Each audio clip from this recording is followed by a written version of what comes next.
সবচেয়ে গুরুত্বপূর্ণ কথা, গতকালকে আমরা তাদেরকে বলেছি যে তাবলিগের আসলে আপনার যে কাজগুলো করছেন এগুলো তাবলিগের স্পিরিটের সাথেও যায় না, এগুলো ইসলামের মুসলিমের স্পিরিটের সাথেও যায় না, কোনো কিছুর সাথে যায় না। এখানে আপনাদের ব্যক্তিগত গোষ্ঠীগত কোনো জিনিসের বহিঃপ্রকাশ আপনারা এখানে ঘটাচ্ছেন, ক্ষোভের হোক দ্বন্দ্বের হোক, এই বহিঃপ্রকাশগুলো ঘটাচ্ছেন। আমরা যেন এই মনে না করি যে এখানে জীবন দিয়ে দিব আর শহীদ হয়ে আমি জান্নাতে চলে যাব।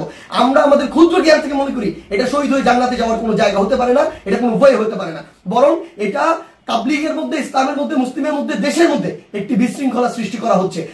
আসসালামু আলাইকুম সুপ্রদর্শক, এবার তাবলীগ জামাতের দুই গ্রুপের সংঘর্ষ নিয়ে ভিডিও প্রকাশ করেছেন সার্জিস আলম।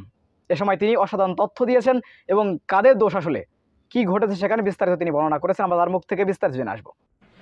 গতকালকে আমরা যখন আমাদের জায়গা থেকে জানতে পারি যে সাতপন্থীদের স্টুডেন্ট যে গ্রুপগুলো রয়েছে তারা সচেতন ছাত্র সমাজ বা এরকম একটি নাম দিয়ে আসলে আমাদের প্রধান উপদেষ্টার যে বাসভবন অর্থাৎ যমুনা এটি ঘেরাও করার কিংবা এর সামনে অবস্থান কর্মসূচি নেওয়ার একটি পরিকল্পনা করে, তখন আমরা আমাদের জায়গা থেকে তাদের মধ্যকার যে সমস্যাগুলো, এই সমস্যাগুলো সমাধানের জন্য দুই গ্রুপে তাবলীগের অর্থাৎ সাতপন্থী গ্রুপ এবং জোবাইরপন্থী যে গ্রুপ, এইগুলোর মধ্যে তাদের মধ্যে যে বিভিন্ন রকমের সমস্যা চলছে এগুলোর জন্য একটি যৌক্তিক উপায় সমাধান হয়, এটির জন্য আমরা প্রথমে গতকালকে রাত 12টার দিকে আমাদের জায়গা থেকে বিশ্ব অর্থাৎ আমাদের টঙ্গী যে পশ্চিম সাইডে যে মসজিদটি রয়েছে ওই মসজিদের ওইখানে যাই, যেখানে সাতপন্থীরা এখন অবস্থান করছে।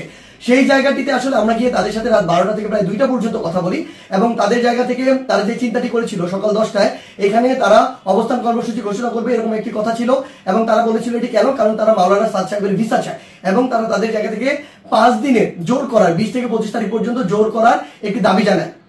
আমরা আমাদের জায়গা থেকে সেখান থেকে যে সিদ্ধান্তটি নিয়ে আসি সেটা হচ্ছে একটি সিদ্ধান্ত, যে আমরা আমাদের জায়গা থেকে বলি যে প্রধানমন্ত্রী আমাদের যে প্রধান উপদেষ্টার যে বাসভবন, তিনি আসলে এই অভ্যুত্থানের স্পিরিটকে সামনে রেখে গণভবনে না থেকে যমুনায় থাকেন। এটি তুলনামূলক অরক্ষিত হওয়ার কারণে আমাদের যখন ইচ্ছা বসবো, আর এটি আমাদের দেশের একটা অস্থিতিশীলতার চিত্র তুলে ধরবে, এটি কখনো হতে পারে না, এটি যৌক্তিক না, আমরা এটিকে সমর্থন করি না। সেই জায়গা থেকে আমরা তাদেরকে এটি অনুরোধ করি যে তারা যেন এখানে অবস্থান কর্মসূচি কিংবা ঘেরাও কর্মসূচি না করে, তারা এই অবস্থান থেকে সরে আসে। তারা তাদের জায়গা থেকে স্পষ্টভাবে দুইটি দাবি জানায়।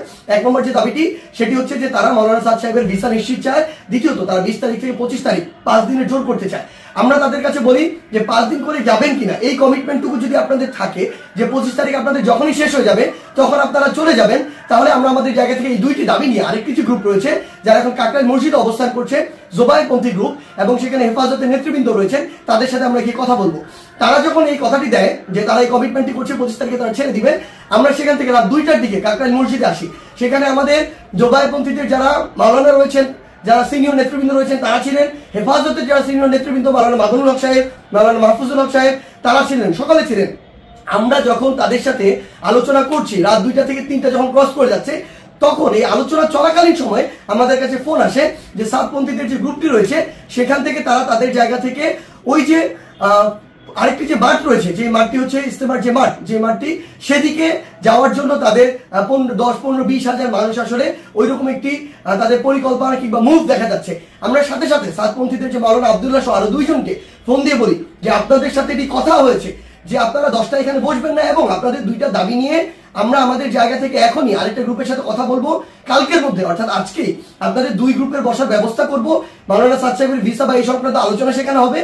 এই যে আমাদের 5 দিন যে আপনারা থাকতে চাচ্ছেন এই কমিটমেন্ট যদি আপনারা দেন সেটি নিয়েও সেখানে আলোচনা হবে। যখন আমরা জানতে পারি তাদের দিকে মুভ করছে, আমরা তাদেরকে স্পষ্ট করে বলি আপনারা যদি সেদিকে মুভ করেন আমাদের আলোচনা চলাকালীন, তাহলে আপনারা আমাদের আলোচনাকে অসম্মানিত করছেন এবং আমাদের প্রতি যে শ্রদ্ধাটুকু রাখা উচিত আপনাদের সেটুকু আপনারা রাখছেন না। সেটি যদি করেন তাহলে আপনাদের পক্ষে আমাদের অবস্থান থাকবে না, একদম ক্লিয়ার বলে দিই। এবং আমাদের জায়গা থেকে এরকম কোনো মেসেজই ছিল না যে আপনারা ওইখানে চলে যান 5 দিনের জন্য অবস্থান নেন। এটা কোনোদিন আমরা একটা প্রতিনিধি দল কখনো বলতে পারি না। এটা পুরো একটি সরকারের বিষয়, মন্ত্রণালয় বা উপদেষ্টাদের বিষয় এবং প্রশাসনের সামগ্রিক একটি ডিসিশন। ইভেন গাজীপুর মেট্রোপলিটন পুলিশের ডিসিশন দেওয়ার কেউ না।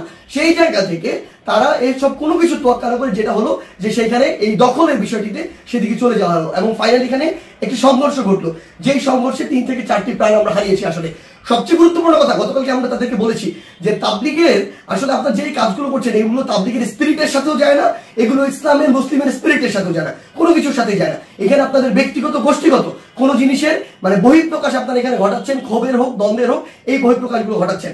এবং সবচেয়ে গুরুত্বপূর্ণ বিষয় হচ্ছে যে এই জিনিসটি হয়েছে এখানে এটা সম্পূর্ণ অনাকাঙ্ক্ষিত এবং আমাদের মতের বাইরে গিয়ে এই বিষয়টি আসলে গতকালকে সেখানে হয়েছে এবং আমাদের আলোচনাকে শ্রদ্ধা বা সম্মানটুকু জানানো হয়নি এবং আরেক পক্ষের সাথে আলোচনা চলাকালীন সেখানে এরকম আক্রমণ এবং রক্তাক্ত ঘটনা ঘটেছে।